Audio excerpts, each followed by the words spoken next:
इस वीडियो में हम जानने वाले हैं ब्लेंडर के यूज़र इंटरफेस के बारे में। अगर आप देखें तो टॉप बार या मेनू बार पे आपको कुछ ऑप्शंस दिखते हैं, जैसे file, edit, render, window, help और भी बहुत सारी चीज़ें।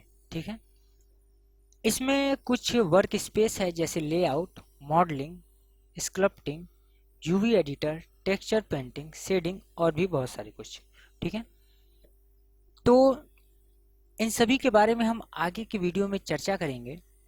लेकिन मैं बता दूं कि जब आप ब्लेंडर को स्टार्ट करते हैं और आप ब्लेंडर को चलाना सीखते हैं तो आपको लेआउट वाले ही वर्क स्पेस पे काम करना चाहिए। ठीक है, क्योंकि आपको यहाँ पे वो सारी चीज़ें, वो सारे फंक्शन मिल जाते हैं इस एक ही वर्क प्लेस पे। ठीक है, तो अगर इस विंडो पे हम काम करते हैं, इस पर्टिकुलर लेआउट वाले विंडो पे हम काम करते हैं, तो हमें वो सारी चीज़ें, जैसे एनिमेशन के लिए हमें टाइमलाइनर मिल जाता है।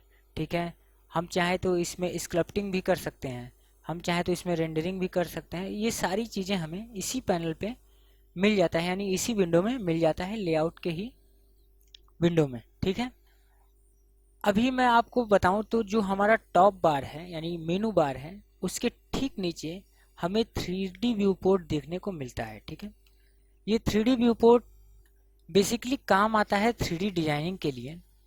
इसी में हम 3D मॉडल्स को बनाते हैं, जैसे कार का मॉडल, जहाज का मॉडल, घर का मॉडल या कोई भी मॉडल जो आप सोच सकते हैं उसे आप 3D में क्रिएट कर सकते हैं ब्लेंडर के थ्रू।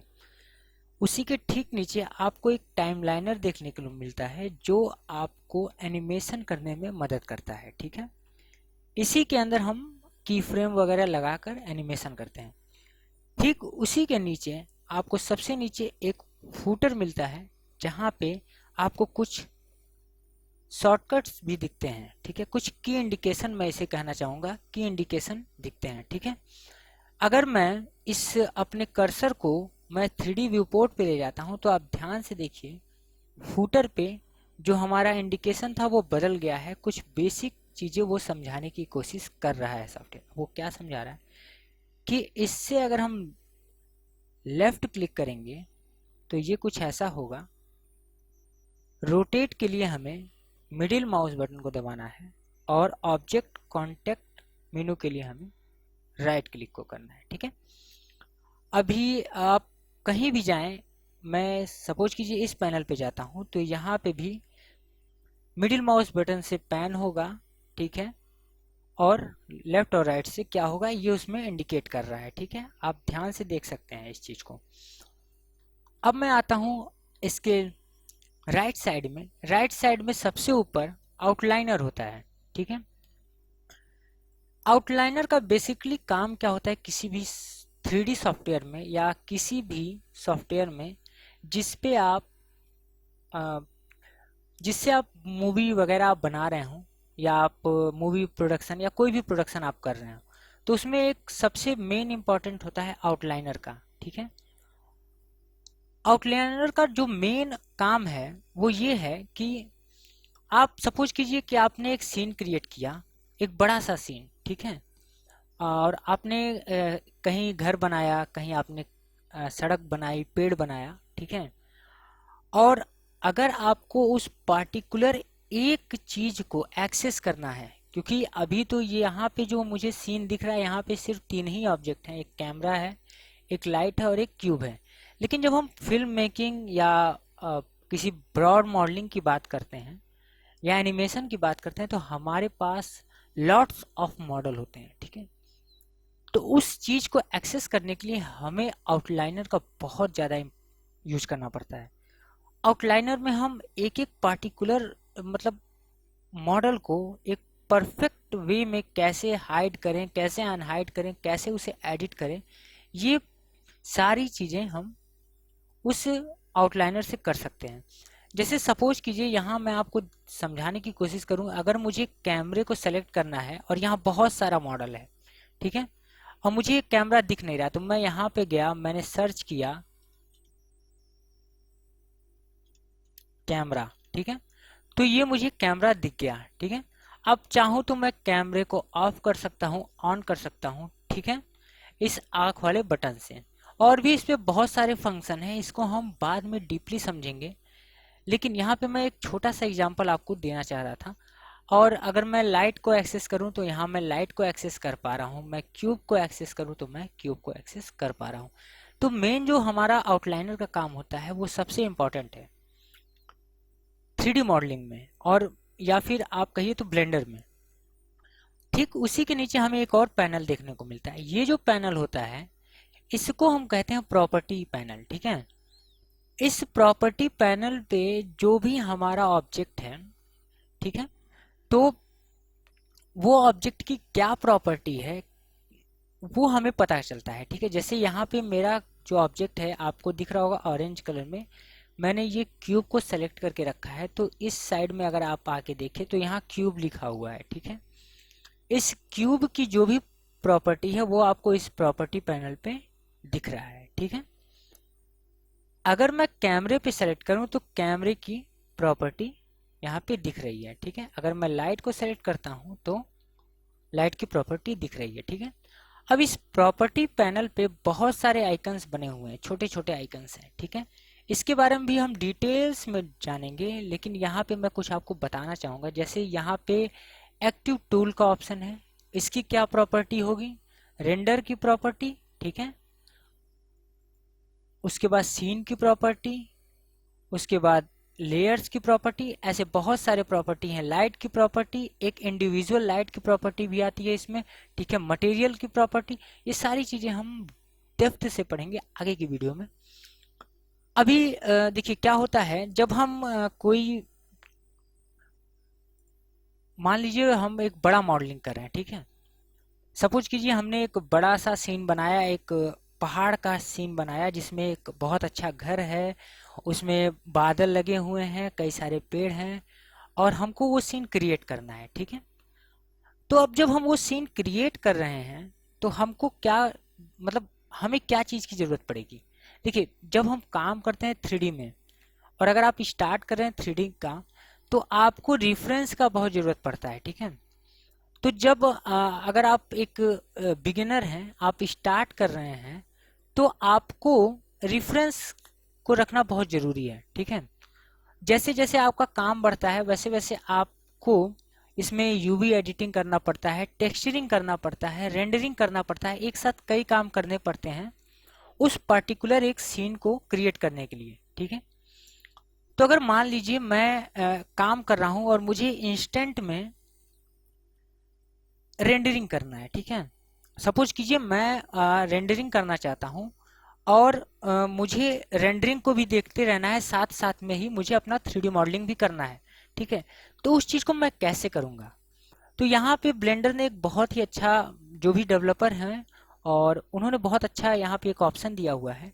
जब मैं यहाँ पे किसी भी दो पैनल की बीचों बीच में जाके अपने कर्सर को रखता हूँ और मैं राइट क्लिक करता हूँ, तो यहाँ पे एरिया ऑप्शन नाम का एक डायलॉग बॉक्स खुल जाता है। ठीक है, अब इस एरिया ऑप्शन के डायलॉग बॉक्स में हमें कुछ ऑप्शन देखने को मिलते हैं, vertical split, horizontal split, join area, swap area.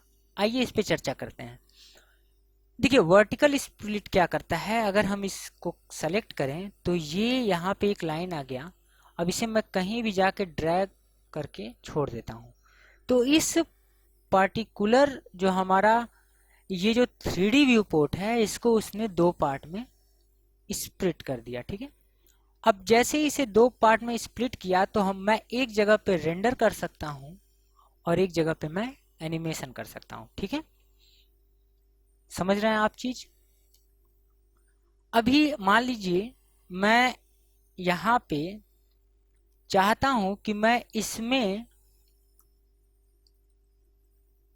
मुझे अगर अपने एनिमेशन में ग्राफ लगाना है, ठीक है, तो मैं कैसे करूंगा। ठीक है, अभी इस चीज को भी समझते हैं। तो आप यहाँ पे देखिए बहुत सारे कॉर्नर पे आइकन बने हुए हैं। ठीक है, ये बहुत सारे आइकन बने हुए हैं और इसको जब हम क्लिक करते हैं तो एक ड्रॉप मेनू आता है। ठीक है, अब इसका क्या काम है, ये क्यों हमें ब्लेंडर में मिला हुआ है, इस चीज को हम समझते हैं।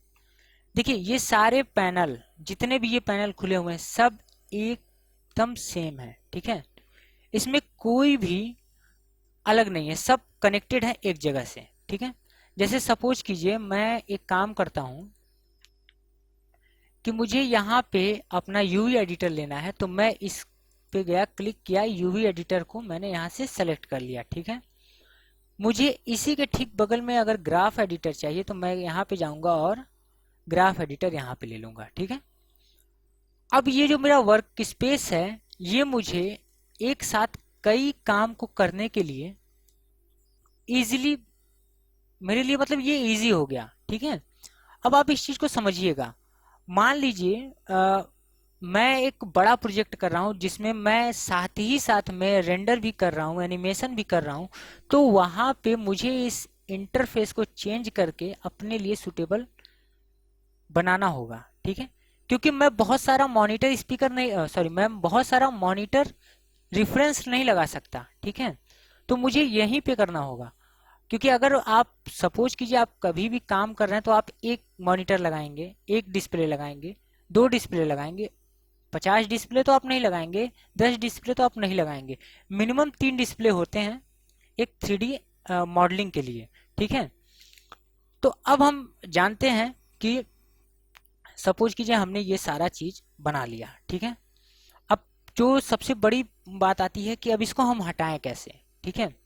तो देखिए इसको हटाने के लिए इसी में मैंने बताया था आपको ऑप्शन, जब हम बीच में क्लिक करेंगे तो यहाँ पे ज्वाइन एरिया और स्विप एरिया का भी ऑप्शन आता है, ठीक है। तो अगर हम स्विप करेंगे तो स्वैप करेंगे तो ये बदल जाएगा, ठीक है। यानी कि इसने अपना लोकेशन चेंज कर लिया। और अगर हम इसी पे राइट क्लिक करके ज्वाइन एरिया करते हैं तो आप ध्यान से देखिए कि जो हमारा कर्सर है अब वो एक एरो में बदल चुका है, ठीक है।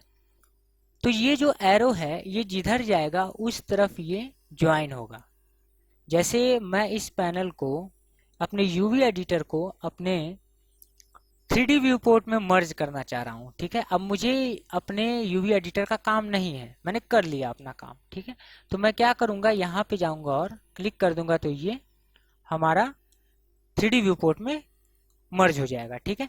सेम इसी तरह अगर हमने अपने सारे की फ्रेम लगा लिए और ग्राफ एडिटर में हमने सारे ग्राफ को सही कर लिया, हमने ईज इन ईज आउट कर लिया, तो अब हम क्या करेंगे, यहाँ पे जाकर इसको ज्वाइन कर देंगे, ठीक है। इसको मैं ऐसे ड्रैग एंड ड्रॉप कर सकता हूँ लेफ्ट माउस बटन से, ठीक है।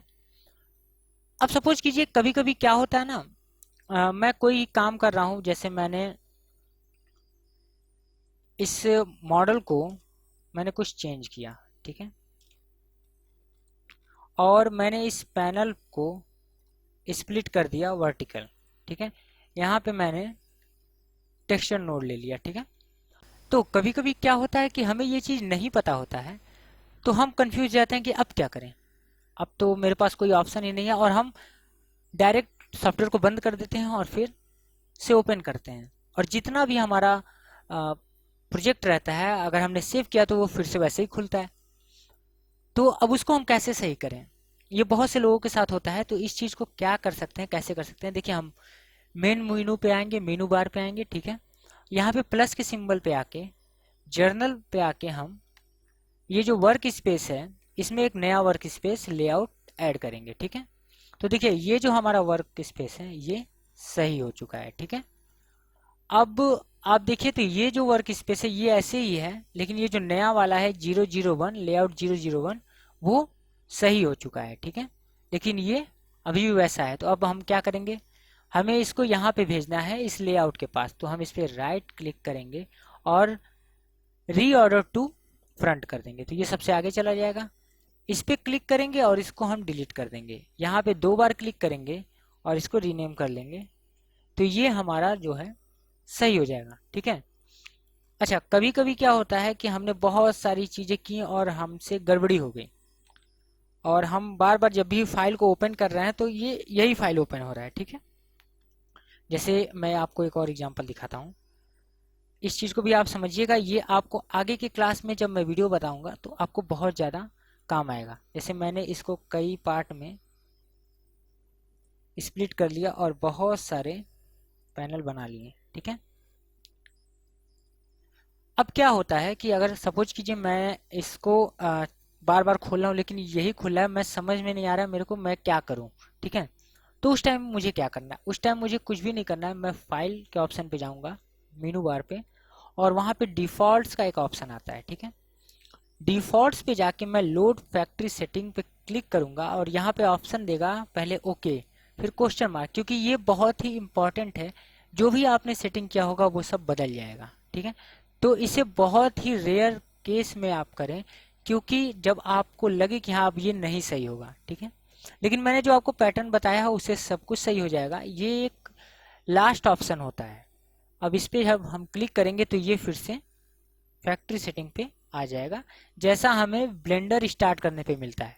ठीक है, अगले वीडियो में हम जानेंगे 3D व्यू पोर्ट के बारे में, और हम पढ़ेंगे 3D व्यू पोर्ट में काम कैसे करते हैं।